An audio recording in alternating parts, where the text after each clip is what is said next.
बेखौ अर्डार खुलुमबाय बावैसोनो नोंथांमोनहा ससियेल मिडियायाव नुखाबाय जानो हागौ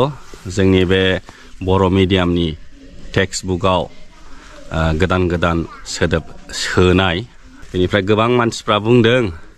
बेयो नंखाय ओरैनो जास्ट फेक भिडिअ बानायना हगारदों होननानै दा बे बिजाबखौ जुदि रानना होआखैबा मारैहाय स्कुलाव सफैगोन आं दा बेनि थाखायनो मोनसे स्कुलाव फैदों माने गोबांथार कन्ट्रभार्सियेल जागासिनो दं दा गावजों गाव माने दायखौ रावबो लालायनो नागिराखै दा बेफोरबायदिनि थाखायनो आङो माने क्लियारै मिन्थिनो थाखाय आङो गंसे स्कुलाव फैदों आं स्कुलनि नामखौ नोंथांमोननो खिन्थानाय नंला जायखिजाया आङो दा बे टेक्स्ट बुकखौ थांनानै नायहैसिगोन आरो आङो दा नै क्लासरुमाव हाबफैबाय क्लासरुमाव ओमफ्राय नै लेखाफ्राथ' नै रानजोब्बायानो बुरजा दंथारो नै गांसेल' नङाना नै गांनै गांथाम गांब्रै नै हिसाब गैयै दङ नै बेलाय नै नोंथांमोना नुनो हाबाय थारमानि बे बिजाबखौ स्कुलाव रानमारदों स्कुल बेलाय नै दङ बेलाय नै आइ होननाय थाइजौआ बेनोमोन ना थाइजौखौ आइ आफा बेलाय बेनोमोन ना मिस्टेक आरो नै बेलाय नै हाथरखिखौ थगर होननाया नै बेलाय बाहायबो बेयो हाप्ता द' मिन्स 6 उइकनि ओमफ्राय डे 1 नि बे सान सेथि साननि फोरोंनायमोन आरो बेयो थगर हाथरखिखौ थगर होननाया बिजाबा मोननैसो दङ ना बबेबा बिजाबाव बल होनदों बबेबा बिजाबाव जोलुर उल्टा पाल्टा बिजोंथ' जाया जायख्लंखौ रयना बियो हाप्ता 4 मिन्स 4 उइकनि सेकेन्ड डेआव बे रयना नै बेहाय नोंथांमोना नुनो हादों नै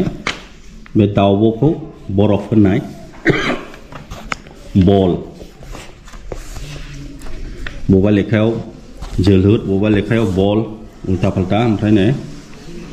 दाउब'आ बरफ बेयो जाहैबाय हाप्ता 2 मिन्स सेकेन्ड उइक 2 उइकनि सान बा मानि डे 5 आव फोरोंनांगौमोन आरो बेखौ बेबायदि आरो नै एन्जर इंगिनिखौ ना माउसखौ निंनि होननाया नै बेलाय बेनो जाहैबाय हाप्ता 7 मिन्स 7 उइकनि सान 2 डे 2 आरो ना बे 7 उइकनि डे 2 आव फोरोंनांगौमोन ओमफ्राय बेहाय दङ नै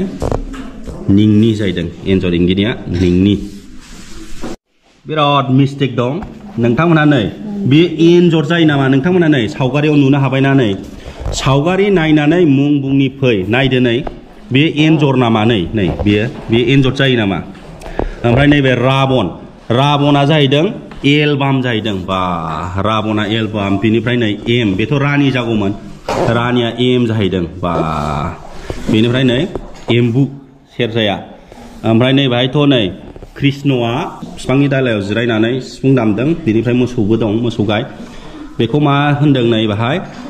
एर'प्लेन जाहैदों फाग्ला ओमफ्राय नै मोनसे लेखा दङ फिथाइखौ मा होनदों स्राय थाइ जाहैदों बेयो बा स्राय थाइ बेयो हाप्ता 10 उइकआव फोरोंनांगौ बेखौ ओमफ्राय बे बिजाबनि मुङानो जाहैबाय बेरेमोदै नै बेलाय नै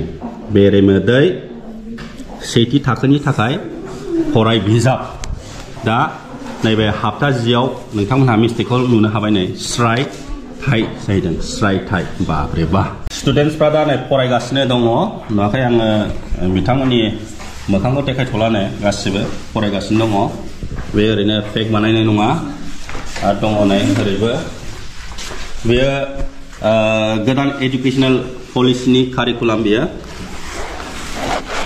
बे लेखाया गोदान एजुकेसन पलिसिनि गोदान कारिकुलाम बेयो टिचिं एड मेटेरियेल गासिबो नै बेबायदि हरखाजोबदों स्टुडेन्टसफोरनो फोरोंनो थाखाय बेबायदिनो गासिबो बेफोरबायदि बक्स ओमफ्राय नै बेबो बक्स फैनाय रानना होनो ना स्टुडेन्टसफोरनो टिचिं एड नै आजिखालि कम्पास बक्स बायदिसिना जिअमेट्रि सेस गथ'फोरनो गेलेनो थाखाय नै हरखाजोबनाय जाहैदों स्कुल रानना होनाय नै गासिबो बेफोर पाजल्स बेफोरबायदि गासिबो हरखाजोब्बाय बे थाखोसेनि लेखाफोर बेरेमोदै हाबालाय नै बेबायदि ओमफ्राय बेयो इभोल्यूशननि नामाथाय बेयो 5 सानारि फोरोंगिरि फोरोंथाय मडिउल बेयो टिचारनि मडिउल लेखा नैबेबो सोलोंथाय दरखं बेयो टिचारनि गाइडबुक बेयो बेबायदि ओमफ्राय बेयो बेरेमोदै बेबो नै थाखोनैनि माने स्कुल रानखाजोब्बाय आङो गोबांथार फोरोंगिरिनिफ्राय मिथिनाय बायदिबा बे दानि गोदान केरिकुलाम ना गोदान एजुकेशन पलिसिनि निउ एजुकेशन पलिसिनि गोदान केरिकुलामनि बे लेखाफोरखौ अनलि जाय टिचार्सफ्रा बा फोरोंगिरिफ्रा ट्रेनिंखौ मोनदों 5 टाइम्स ट्रेनिं जादों जायफ्रा माने बे ट्रेनिंखौ कमप्लिट जादों बे स्कुलफोरावल' बे बिजाबखौ हरदों जाहैदों बिनि थाखायनो माने जायगा बबेबा स्कुल्सफ्राव बे बिजाबखौ दासिमबो मोनथ'नाय जायाखै मानो होनबा टिचार्सआ ट्रेनिं लानो हायाखै आरो बबेबा स्कुलाव टिचारा सासेल' आरो बबेबा स्कुलाव टिचारा सासेल' ओमफ्राय बिएल' डिउटि मोनो बेफोरबायदिनि थाखायनो माने ट्रेनिंखौ लानो हायाखै आरो जाय स्कुलफ्राव टिचारफ्रा बेफोरबायदि बिबान गोलैदों एबा ट्रेनिंखौ लानो हायाखै बेफोरबायदि स्कुलाव दासिमबो बे लेखाखौ राननानै होनाय जायाखै जादों दा बेनि थाखायनो बबेबा स्कुलफ्राव नोंथांमोनहा थांनानै चेक खालामहैयोबा बे दानि निउ एजुकेशन पलिसिनि गोदान कारिकुलामनि बे बिजाबफोरखौ नुनो मोननाय नङा नाथाय मेक्सिमाम माने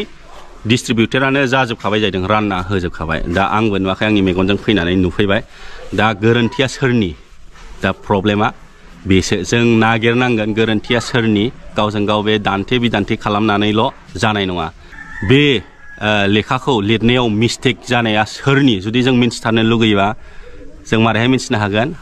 RTI जोङो SCERT नो RTI होनांगोन अब्लासो जोङो राइट पार्सनखौ मिन्थिनो हागोन सोर बे लेखा लिरनायाव दंमोन आरो बबे जायगानिफ्राय होमबासो जोङो मिस्टेकखौ हमनो हासिगोन दा जोङो RTI होनो नाजाथारनांगोन अननानै सोरबा सासे नङा सोरबा सासेया मोदोम दुंनानै बे RTI खौ होदो जोंहा सासे टिचार भाइराल जानाय टिचार बे सार बिमल मोसाहारि बिथाङा ओरैबायदि कारेजियास जानानै बे भिडिअखौ बानायदोंमोन ओमफ्राय ससियेल मिडियायाव हगारदोंमोन दा जों बिथांनि थ्रुयैसो बेफोरबायदि मिस्टेकखौ जोङो मिन्थिनो हाबाय नङाबाथ' बियो बिदिनो थांबाय थासिगौमोन दा एक्चुअलि जोङो बिथांखौ सनमानसो होनो नाजानांगौमोन जोंनि बे गोबांथार बर'फोरनि आफादफोर दङ फैनानै आर'नाइ गान होनांगौ नाथाय जोङो बिथांखौ निमाहासो बिहोदों आं बेखौ माने साबद्रायनाय मोनाखै आरो बेयो टटलि रं जादों आरो जोङो खोनानो मोन्दों बे खिताबा बन्द जाबाय बिजाबा बन्द जाबाय बन्द खालामबाय नाथाय प्रुफा बाहा ओरैनो खुगाजों बुंलाबायबानो जायाना बन्द जाबाय दिनैनिफ्राय फोरोंनो मोनला बेखौ डास्टबिनाव गारहरनांसिगौ होनबाथ' जायाना मोनसे नेम खान्थि थायो मोनसे ल' थायो फोरमाना बाहा प्रुफा बाहा हो जुदि बे टेक्स्ट बुकखौ नाल एन्ड भइड खालामनोबा सोरहा गोहो थायो state directorate of elementary education बेहासो मोन्थाय दङ दिनैसिम बाहा बिनि सार्कुलार बा अर्डारा बाहा जों नटिसखौनो नुवाखै देखायदो नोंथांमोनहा जुदि बे बिजाबा जुदि बन्द जाबाय